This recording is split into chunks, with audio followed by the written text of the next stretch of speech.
Chuy el Albañil, leyenda de Nayarit. Uno de los panteones más tradicionales del estado de Nayarit es el que se encuentra muy cerca del famoso arroyo de Atotonilco, en el poblado de Aguacatlán.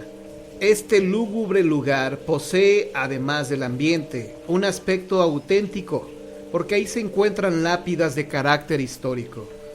Ha sido constantemente ampliado y la primera sección es la que se ubica hacia el sur, cerca del antiguo Salto del Agua. De ahí se creó la segunda sección hacia el norte y después se extendió de nueva cuenta hacia el norte. En los últimos lustros ampliaron su cobertura hacia el poniente. A pesar de su crecimiento, las leyendas que se tejen en torno a este lugar sagrado se pueden contar de a montones. Sin embargo, una de tantas que corren de boca en boca es la que contó hace tiempo don Manuel, un hombre que radicaba por la calle Abasolo, en la que relata que un conocido albañil de la localidad, al que se le conocía como Chuy, fue requerido por don Carlos Espinosa para realizar un trabajo, para él muy importante, que consistía en terminar un monumento familiar en el panteón, con la súplica de que el trabajo debería estar acabado el día que le indicara. Chuy aceptó el compromiso e inició su labor dentro del cementerio, siendo más laboriosa la faena de lo que él pensaba. Se acercaba el plazo y el albañil estaba nervioso por saber que no era posible terminar el trabajo que le habían encomendado. Solo faltaba un día y al ir por un andador a recoger un material, dicen que escuchó ruidos extraños. Volteó para ver si había alguna persona, pero al sentirse solo, se le enchinó la piel y siguió escuchándose un trac, trac, trac. Las piernas ya no le respondían a Chuy. Quería correr, pero no podía, porque sentía como si tuviera bloques de piedra en las extremidades. No pudo gritar, la voz no le salía, y sintió que los pelos se le pararon como un resplandor. Volteó hacia atrás, en dirección al cerro de Atotonilco, y su sorpresa fue cuando vio a un esqueleto que lo seguía moviendo las mandíbulas, que sonaban al juntársele los dientes. A punto estaba del desmayo cuando clarito escuchó una voz que le decía: «Compadécete de mis penas que me atormentan en el purgatorio. Tengo muchos años vagando.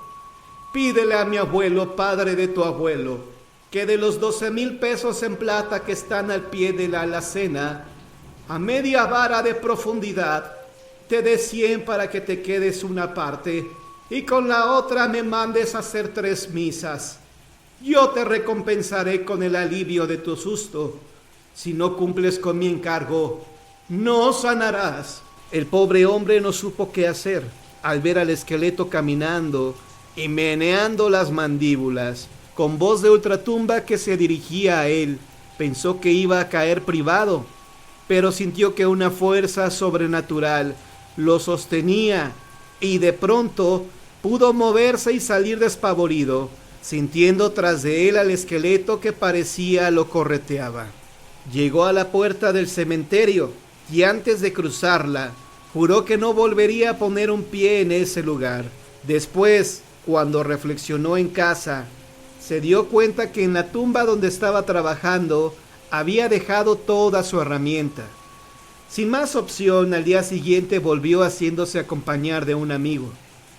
El albañil platicó a su compañero lo que le había ocurrido el día anterior y los dos estuvieron trabajando, volteando para todos lados con el temor de que en cualquier momento se le fuera a aparecer el esqueleto que le había hablado y ellos cayeran privados de susto.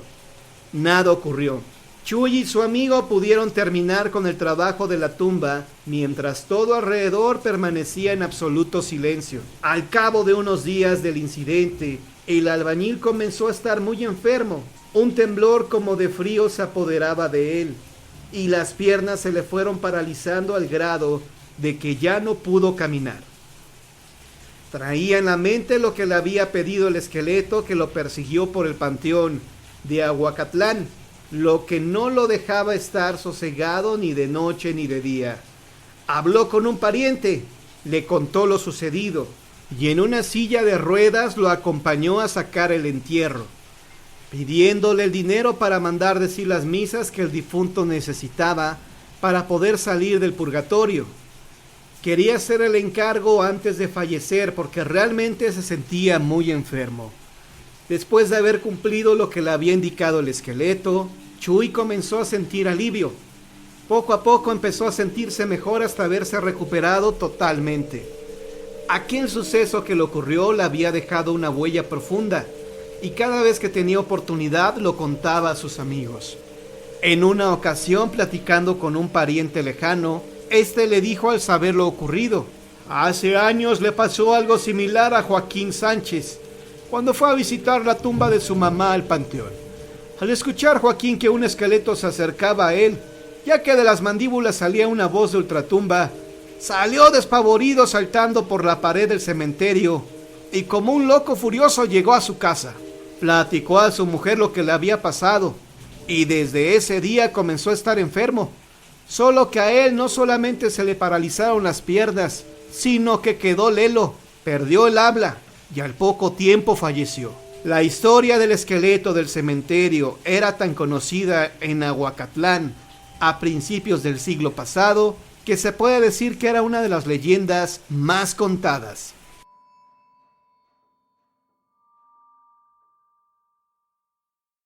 La Dama de la Presa de los Santos. Hace tiempo que el principal camino que había para salir de Guanajuato hacia el sur y tomar luego el rumbo de Silao era el que conduce a Marfil. Al sobrevenir la decadencia del mineral, fue abandonado no solo el camino, sino el poblado entero y su parroquia. Poco antes de que esto sucediera, como a los 2/3 del siglo XVIII, fue construida la Presa de los Santos, llamada así por las 8 estatuas de piedra que se yerguen sobre la cortina. El constructor fue Alejandro Durán Villaseñor. Se cuenta que esas imágenes, entre las que se hallaba al principio la Virgen de Guanajuato, habían sido destinadas para otro vaso semejante, la Presa de los Pozuelos. Otra versión, quizá la más exacta, es que cada uno de los nobles que fueron dueños de las haciendas que hubo en esa región, próxima al mineral de marfil, mandó construir una de estas esculturas que al final cubrieron toda la cortina, como todavía puede verse. Si bien es cierto que ya falta una, y las otras han sido objeto de destrucción por manos traviesas, pero lo que más interesa a nuestro relato es que uno de esos grandes señores que por ahí vivieron en los tiempos de mayor bonanza del mineral, tuvo una historia que vale la pena conocer, por lo escabroso de su vida. Aseguran desde esos tiempos que nuestro personaje se había convertido en una verdadera amenaza como destructor de hogares, y como espadachín famoso que en duelos de honor o en vulgares pendencias dio muerte a varios hombres pacíficos que simplemente defendían su dignidad.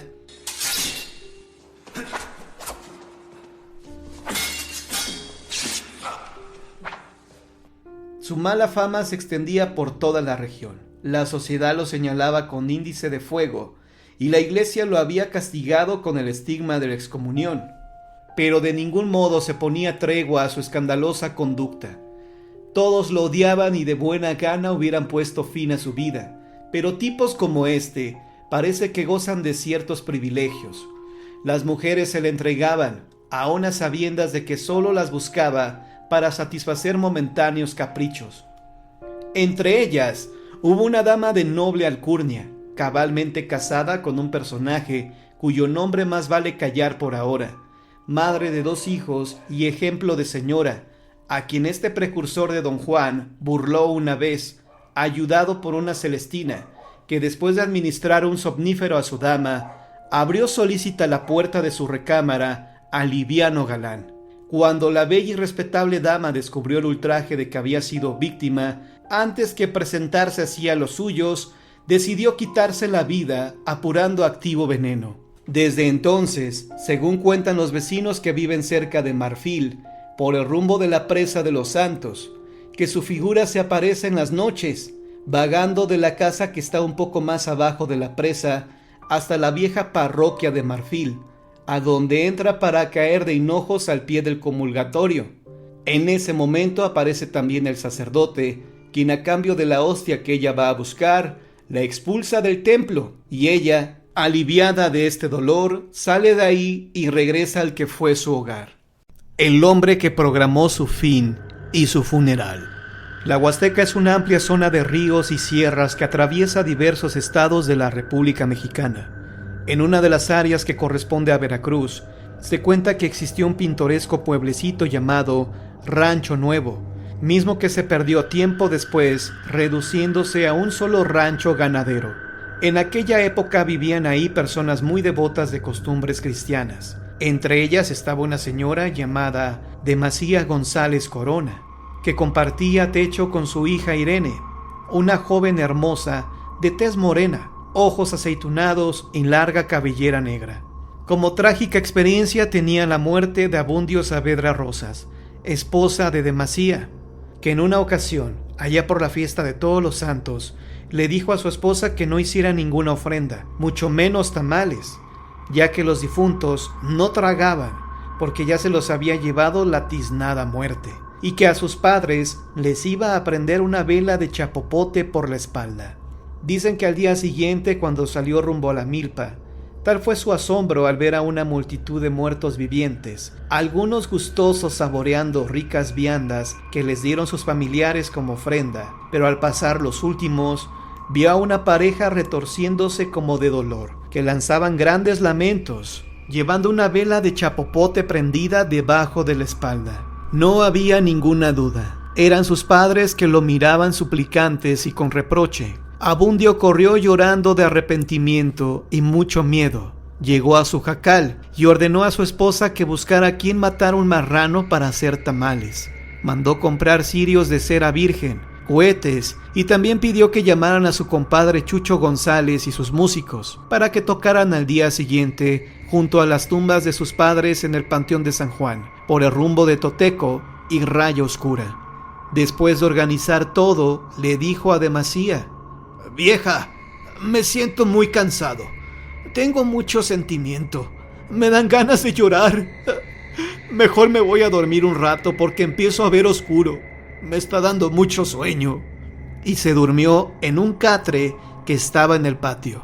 Después de 2 horas, Demasía le dijo a Irene: «Anda, ve y despierta a tu padre para que cene. Están ricos los chicharrones y los tamales». Cuando Irene llegó donde estaba su padre, gritó despavorida, porque éste había fallecido. Su rostro reflejaba horror, pues los ojos salían exorbitantes del cadáver, como si hubiera visto al mismísimo diablo. Todo se llenó de tristeza y dolor en aquel pueblo, que vio por primera vez que una persona programara su propia muerte y su funeral. Después de este acontecimiento, las mujeres del pueblo se dedicaron al servicio de la iglesia.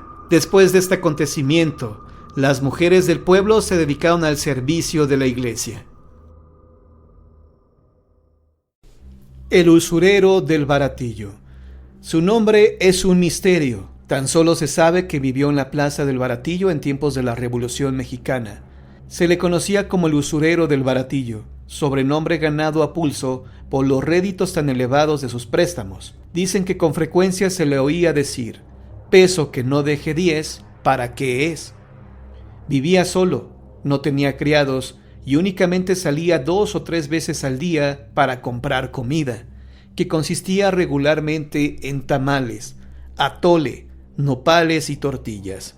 Era como un ermitaño, con nadie hablaba, a menos que se tratara de hacer negocios. Físicamente era descrito de la siguiente manera: estatura mediana, piel blanca, recordete, con piocha y barba. No gastaba en ropa, siempre usaba la misma camisa, que en algún tiempo fue blanca, la cual ya mostraba mucho desgaste. Con su dinero podía adquirir ropa fina, pero él prefería usar harapos con tal de no gastar su fortuna. Además de esto, casi no se bañaba. Según dicen, antes de dormir, le gustaba contar una y otra vez sus monedas de oro, pues el sonido de estas, al chocar entre sí, era lo más hermoso que podía oír.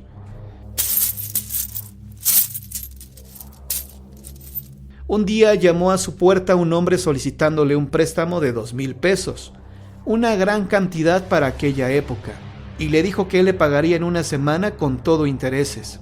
El usurero, por la avaricia de hacerse de mucho dinero en tan poco tiempo, en ningún momento sospechó de él, y accedió a entregarle dicha cantidad. Pasaron los días y el avaricioso hombre esperaba impaciente que tocaran a su puerta para entregarle el ansiado tesoro, pero nadie lo hizo. Al descubrirse engañado por un Vivales, se volvió loco. Había perdido casi todo su capital, y pronto se acabó lo restante. Al caer en la pobreza, se deprimió tanto que al poco tiempo falleció. A raíz de su muerte, los vecinos del usurero escuchaban durante la madrugada el tintineo de las monedas, tal y como sonaban cuando este hombre las contaba. Su propiedad quedó abandonada y no faltó quien ingresara con la esperanza de hallar dinero, mucho dinero, pues decían que seguramente lo había escondido entre las paredes, pero nunca nadie halló nada.